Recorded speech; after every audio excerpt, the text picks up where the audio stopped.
Frequency Podcast Network. Stories that matter, podcasts that resonate. Canada's Olympics began yesterday with a win that was as big of a loss as any win can be. The Canadian women's soccer team beat New Zealand.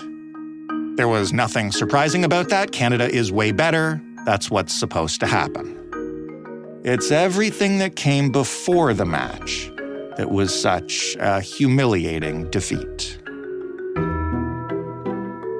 If you need a refresher or you want to get a sense of just how embarrassing this is, here is Team Canada making news on a national American network on the opening day of the Games.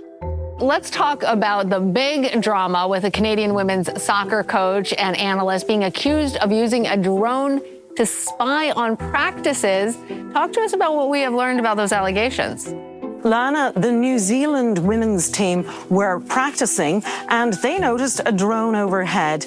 When they looked into it, it turned out it was being operated by an analyst employed by the Canadian delegation. Usually, when the eyes of the world are on you at the Olympics, you hope that a medal is involved and not investigations and even criminal charges. But here we are. Welcome to Paris. It's going to be fun. But what exactly did Canada do, and more importantly, why? What consequences will this have for those involved and for those who had nothing to do with it but will be tainted by scandal anyway? And if this is how we're starting the Olympics, what do we do for an encore?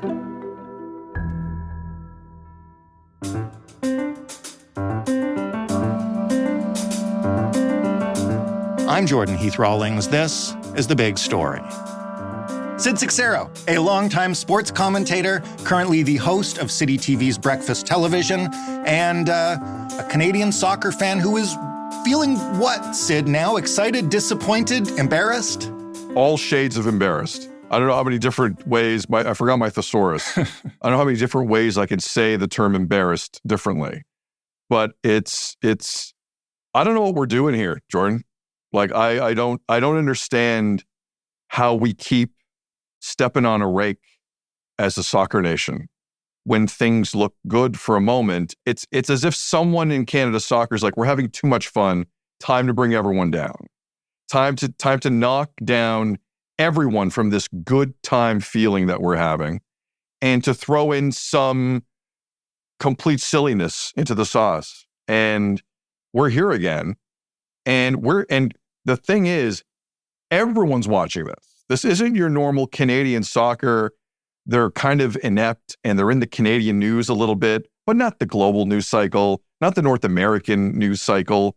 You know, it's just we confined it to our space. This one we've decided to share with the global journalistic community who are in Paris starving for stories. And we hand them this thing on a plate. It's like, right. It's like a buffet, this story. And everyone's running with it, justifiably so. I'm seeing mainstream news outlets of every type in this country and beyond talking about this embarrassing situation for us where we droned our way into controversy. So explain exactly what happened here that was so embarrassing and what everyone's talking about for the casual fan maybe who was looking forward to the Olympics and watching the Canadian soccer team have a good time and now is like, wait, what just happened? What did we do exactly? Oh, we did, Jordan. We did on this one. Okay, so there's a video coach who isn't a fully accredited member of the Canada soccer team, but is around the team.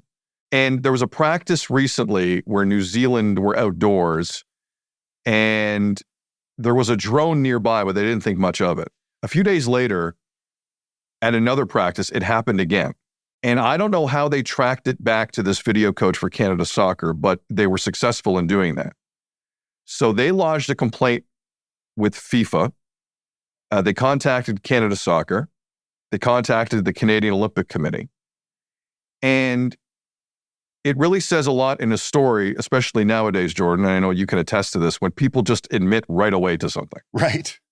So the video coach in question was sent home from Paris. The assistant coach to Bev Priestman, who oversees this video coach, was also sent home. And Bev Priestman, in a preemptive move in an effort to not be fully suspended from this tournament, decided not to be on the sideline for the first game on Thursday against New Zealand. What strikes me the most about the early moments of this story is how quickly Canada Soccer said, yep, you got us. What proof New Zealand had, we don't know. We're not aware yet. We don't know how close this got to their facility. One of the other problems may have been French authorities have closed off a lot of airspace around these Olympics for obvious reasons. There is the feeling that this video coach for Canada was just dumb and didn't realize that airspace rules and laws in France are fairly serious. So not only has this video coach been sent home for Canada Soccer, he was served an 8-month suspended sentence by French authorities. So he broke the law too. Yep, got a record, Jordan. Got a record. The Olympic dream. Go to the Olympics for 3 days, get a record, go home. That's what happened. Okay, you know soccer. You've covered soccer a lot. What kind of advantage would we be gaining by spying on the New Zealand Olympic team ahead of yesterday's game? I asked someone who knows Canada Soccer well that same question last night. Because I'm not aware of some flying V Mighty Ducks formation that you would learn.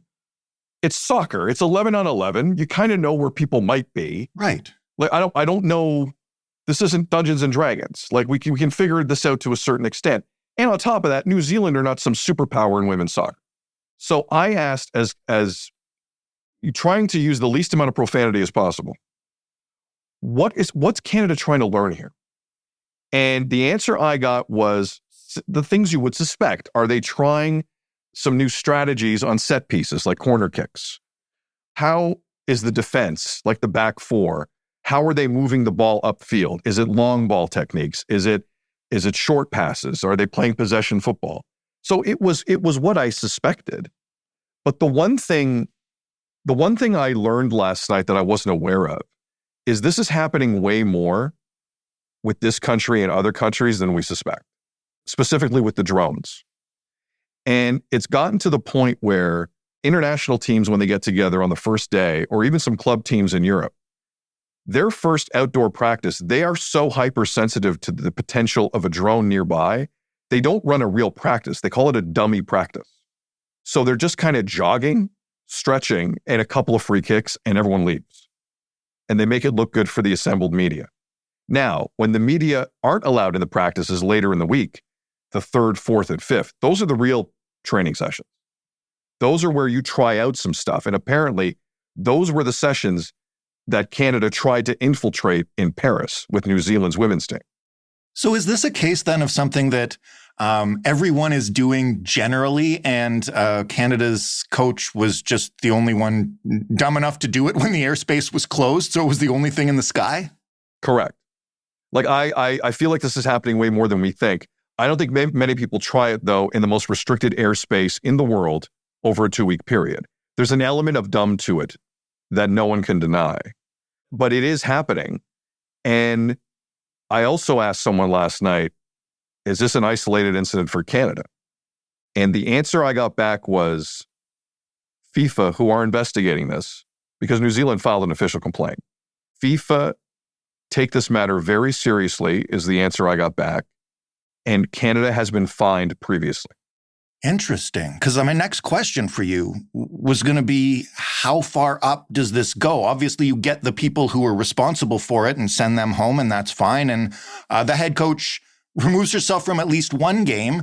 Do we have a sense of if Bev Priestman, the head coach, knew, if anybody above her knew, and especially if this is something that they've dealt with in the past? The feeling I got talking to some people was this is a multiple time issue with Canadian soccer at a very high level. Very high level. Now, again, we don't know in terms for of sure. We don't know for sure, but I spoke to some people I trust last night, and I'm willing to at least reiterate what I was told. Someone also said to me, and it's true, if Bev Priestman, who claims to have no knowledge of this, if she actually had zero knowledge of this, she's incompetent and needs to go because she's not controlling her team and her staff.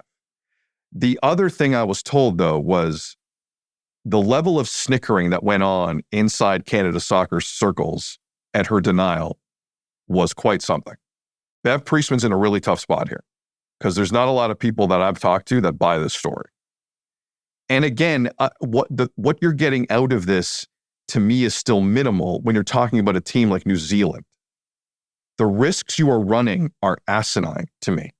You can sell this to me if it's the United States, if it's England, if it's Sweden, if it's Japan, if it's a power. There's a part of me that I still would do it, but there's a part of me that would understand it. To have this happen at an event of this profile is a serious issue for Bev Priestman. And quite frankly, if this story continues to be unwrapped in this way, because now FIFA's investigating, the IOC's investigating, Canadian Olympic Committee's investigating, Canada Soccer internally is investigating, every stone is going to be turned over. I don't know how Bev Priestman keeps her position. I really don't.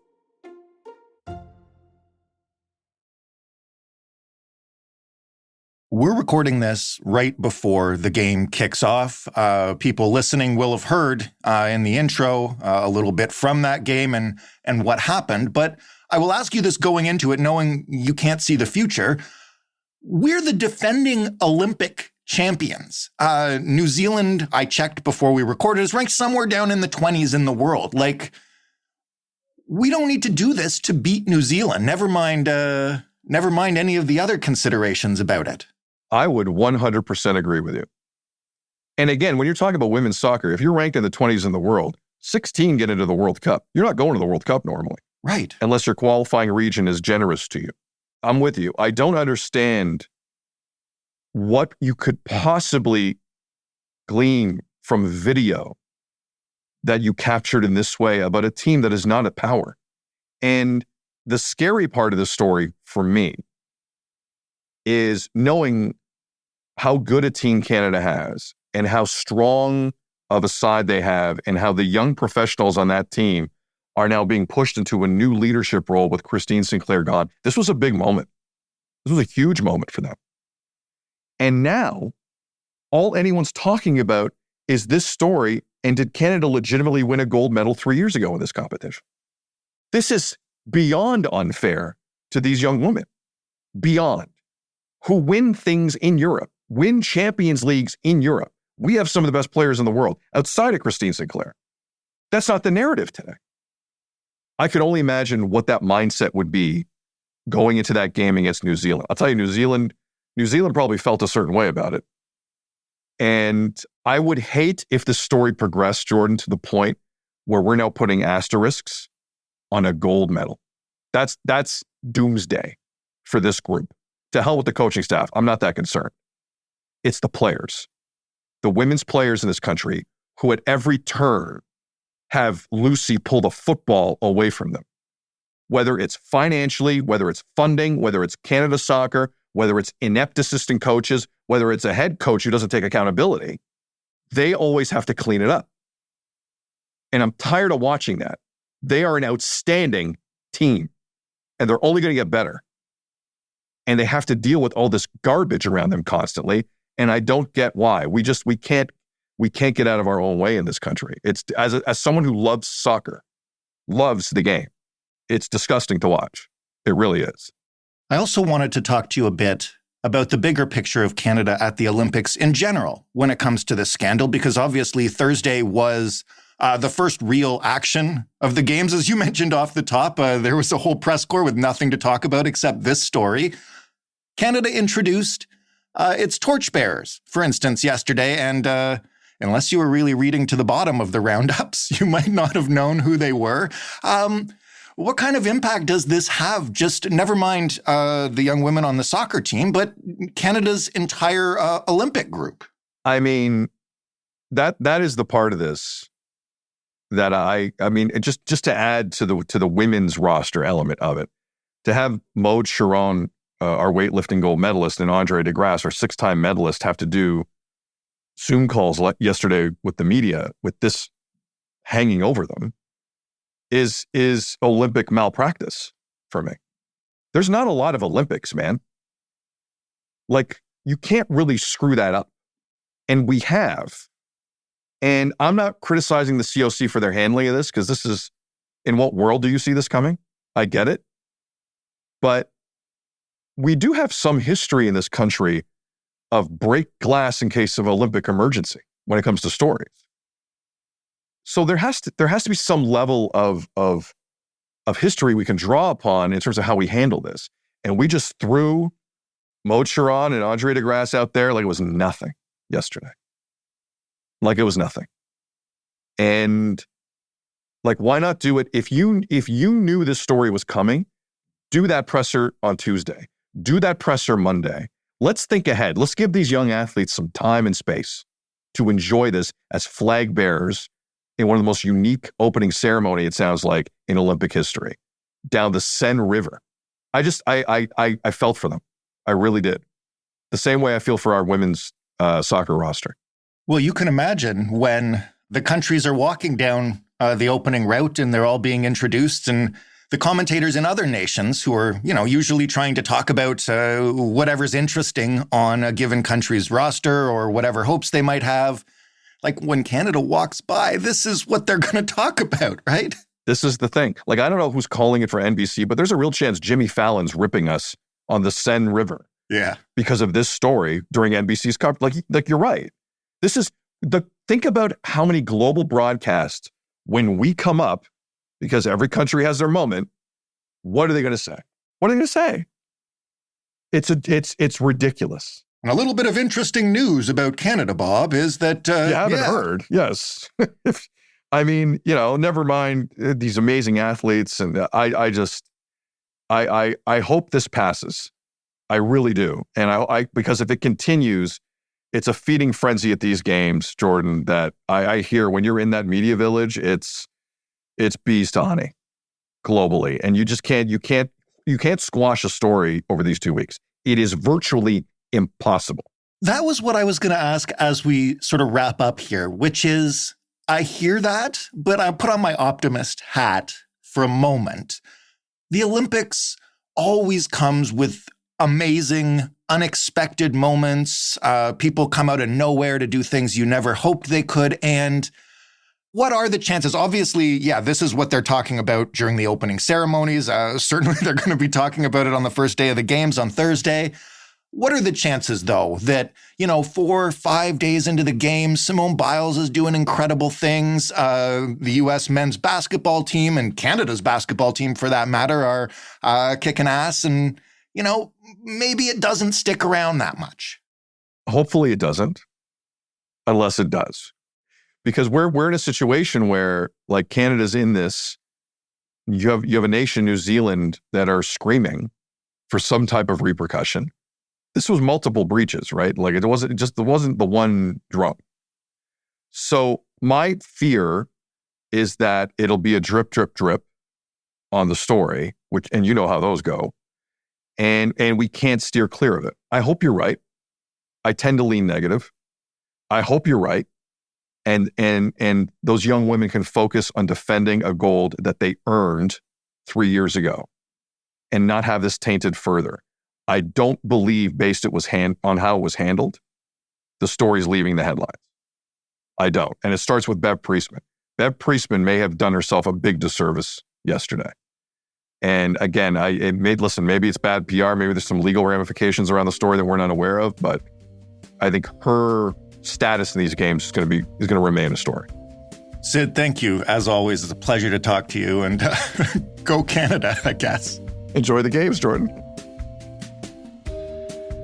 Sid Seixeiro, the host of Breakfast Television, and obviously a disappointed soccer fan right now.